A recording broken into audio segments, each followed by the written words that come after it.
₹11 का मजाक जो है वो डेली वेजर्स के साथ हुआ है। डेली वेजर्स ने क्या कभी कहा था, एक लंबे समय से प्रोटेस्ट पर है, ये बड़ी सारी मार इन्होंने खाई है, कई बार जख्मी हुए, खून निकला इनका।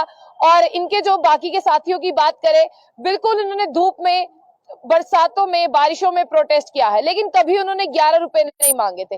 सरकार ने अपनी मर्जी से ₹11 का तोहफा दिया। और सबसे पहले वो आपको बता दें कि ये देखिए, ये ऑर्डर मेरे हाथ में है जो सरकार ने ₹11 का ये तोहफा दिया है, और ये डिमांड इनकी नहीं थी। तो तमाम डेली वेजर्स हैं हमारे साथ, तो इनसे भी बात करते हैं कि इन्हें कैसा लग रहा है कि सरकार ने इनकी डिमांड्स को जो है वो सुना। बिल्कुल, क्योंकि ये बहुत बार गए डिपकॉम सर के पास, इनकी बात को सुनने के बाद में ₹11 मिले। रवि जी, ये ₹11 का मजाक है या ₹11 की आप लोगों को जरूरत थी? मैम, शायद इन ₹11 से भी मोदी सरकार गरीब हो गई होगी। तो मैं तो अपने डेली वेजर साथियों से ये रिक्वेस्ट करूंगा कि 11-11 रुपए का चेक काट करके नरेंद्र मोदी जी को भेज दें, क्योंकि शायद खजाना उनका खाली हो गया होगा डेली वेजर को 11-11 रुपए देने से। और मोदी जी को एक संदेश भी भेज दें कि हमारी डिमांड 11 रुपए की नहीं थी और हमें आपके 11 रुपए की कोई जरूरत नहीं है। हमारी जरूरत है हमारी रेगुलाइजेशन पॉलिसी। हमारी 28 साल से जो हमारा हक बनता है रेगुलाइजेशन पॉलिसी, वो हमारी डिमांड है SRO 64 के अंदर। दूसरी हमारी डिमांड है पेंडिंग वेजेस 70 महीने की, 72 महीने की, जो हमने काम किया है डिपार्टमेंट के अंदर, और आपकी देशभक्त और मजबूत सरकार के रहते ही वो वेजेस जो है वो पेंडिंग हुई है।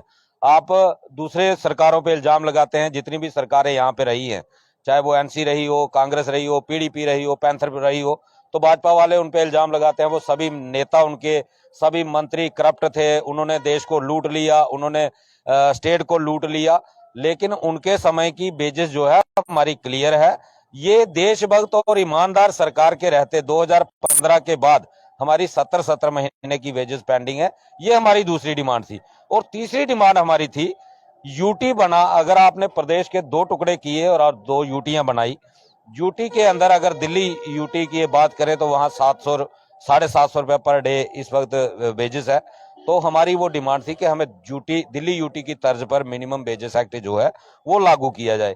यहाँ पे हमें मिनिमम वेजेस एक्ट जो प्राइवेट सेक्टर में लागू होता है, उसमें से ये 11 रुपए जैसे उनको बढ़ाया गया, वैसे हमें 11 रुपए बढ़ा दिए गए।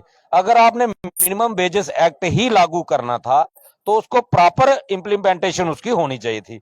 मिनिमम वेजेस एक्ट के अंदर जो प्राइवेट सेक्टर में मजदूर काम करता है उसको PF का बेनिफिट मिलता है, उसको ग्रेजुएटी का बेनिफिट मिलता है, उसको ESI का बेनिफिट मिलता है, उसको वीकली ऑफ मिलता है, उसकी 8 घंटे स्पेसिफिक टाइम पीरियड की ड्यूटी होती है। हमारी 24x7 आवर, जिसमें ना कोई वीकली ऑफ, ना ESI का कोई बेनिफिट, ना PF का कोई बेनिफिट, ना ग्रेजुएटी का बेनिफिट। ये कौन सा सरकार किस कानून के तहत चल रही है? और दावे करती है ये सरकार कि हम संविधान को मानते हैं, हम संविधान में रह के काम करते हैं, हम लोकतांत्रिक सरकार चलाते हैं। कौन से लोकतंत्र और किस लोकतंत्र की ये दुहाई देते हैं, ये समझ नहीं आता। आपको इसी ₹11 बढ़ने के साथ साथ कल आपको मालूम पड़ा होगा कि प्रॉपर्टी टैक्स भी लागू होने वाला है।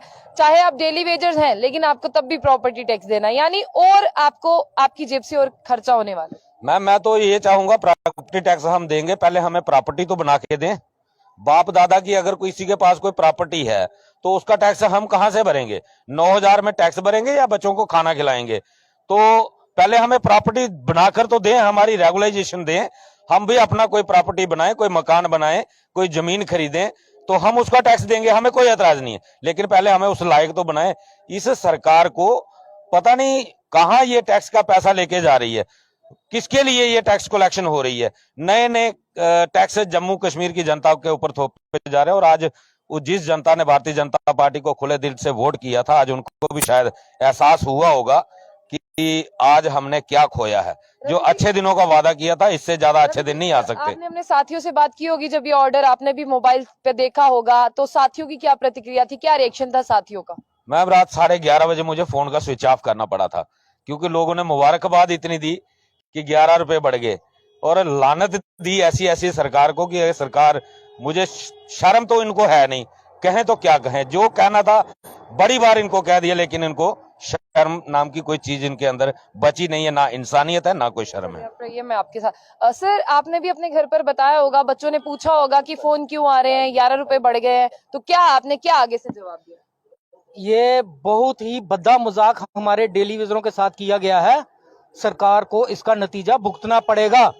लेकिन मैं इन 25 MLA को, जो यहाँ पे भाजपा के जो हमारे जो प्रधान है रविंद्र रैना जी, मैं उनको पूछना चाहता हूं कि आप अगर कहते हैं कि मैं जम्मू कश्मीर के लोगों का चहेती हूं, मैं जम्मू कश्मीर के डेली वेजरों के साथ हूं, तो आज आपके होते हुए जम्मू कश्मीर के डेली वेजरों के साथ 11 रुपए बढ़ा के बहुत बड़ा भद्दा मजाक किया गया है। मैं पठानिया साहब को भी मुबारकबाद देना चाहता हूं कि पठानिया साहब देखिए, आप लोग कहते थे कि यहाँ पे कुछ ब्लैक शीप्स बैठी हैं जो कि जम्मू कश्मीर के लोगों का उनका जो है उनकी तरक्की नहीं होने दे रहे हैं। तो पठानिया साहब, अब आप लोगों के पास टाइम आ गया है, आपको बाहर निकल के जम्मू के लोगों के साथ सड़क पे उतरना पड़ेगा। प्रॉपर्टी टैक्स लगाए गए, डेली वेजरों को 11 रुपए बढ़ा के यानी कि 330 रुपए महीने का बढ़ाया गया और 500 रुपया प्रॉपर्टी टैक्स लगाया गया। ये इससे बड़ा और जम्मू कश्मीर के लोगों की बदनसीबी क्या होगी। और जम्मू कश्मीर का डेली वेजर आज सड़कों के ऊपर 5-6 महीने से हम एजिटेशन के ऊपर हैं, लेकिन ये लोग यहाँ पे हमारे साथ मजाक कर रहे हैं। लेकिन हमें पता है कि ये लोग यहाँ पे ना तो इलेक्शन करवाएंगे, इन लोगों ने जम्मू कश्मीर को यूटी बना के यहाँ के जो गवर्नर हैं यहाँ पे इनके हाथ में सारी पावर दे दी गई है और यहाँ पे चीफ सेक्रेटरी यही 2 आदमी हैं जो जम्मू कश्मीर का विकास नहीं विनाश कर रहे हैं। और जम्मू कश्मीर के लोगों को टाइम आ गया है, सड़कों के ऊपर उतरना पड़ेगा, सड़कों के ऊपर।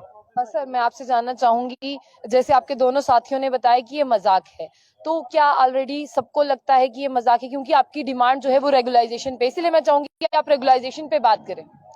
बिल्कुल, हमारी डिमांड लगातार 9 महीने से रेगुलेशन पॉलिसी पर है, मगर हमें 11 रुपए का सगुन दे के हमें ये खुश करने की कोशिश कर रहे हैं। हमें ये सगुन नहीं चाहिए, शगुन चाहिए नहीं चाहिए? नहीं, बिल्कुल नहीं, ये सगुन नहीं चाहिए हमें। हम कम से कम रेगुलेशन पॉलिसी का सगुन चाहिए हमको, उसी पे हमारी बात है, उसी पे हमारी लड़ाई चल रही है। मैं आपसे ना एक सवाल करूंगी जो मैंने उन दोनों से नहीं किया। आपने कंपनी बाग बंद किया, आपने थोड़ी देर पहले, अगर मैं महीना एक पहले की बात करूं, आपने कंपनी बाग का रोड बंद किया, वहां पे ताला था, तो आपको उठाया गया था, कह के उठाया गया था, ये सुनना चाहूंगा। सिर्फ मार के और अरेस्ट करके उठाया गया था, पुलिस के बल पर उठाया गया था। प्रशासन डरा हुआ है, एलजी प्रशासन, इसलिए हमारे आगे पुलिस को खड़ा कर देते हैं। तो पुलिस का काम होता है मारना, पीटना, कूटना, रोड को क्लियर करना, वही हमारे साथ आज तक हुआ है। जिपकॉम सर ने आपको कहा था कि आपकी फाइल्स, आपका डाटा यहाँ पर आना चाहिए, वहां से कोई मैसेज नहीं आया? बिल्कुल नहीं, टोटल गुमराह, सभी चेहरे गुमराह करने की कोशिश कर रही हैं। इसीलिए मेरा फ्रंट एक बार फिर नवे कार्यक्रम के लिए तैयारी में है। कब है वो कार्य? बिल्कुल, आज 12 बजे से टाइम तो हो गया, मैं आपके माध्यम से कह देता हूँ, 16 मार्च से 72 घंटे के लिए हम काम छोड़ स्ट्राइक पर जा रहे हैं। अगर हमें जरूरत पड़ी वो 72 घंटे 172 भी बन सकते हैं। 16 मार्च से कंटिन्यूसली? बिल्कुल, 72, फिलहाल पहला स्टेप हमारा 72 घंटे का रहेगा।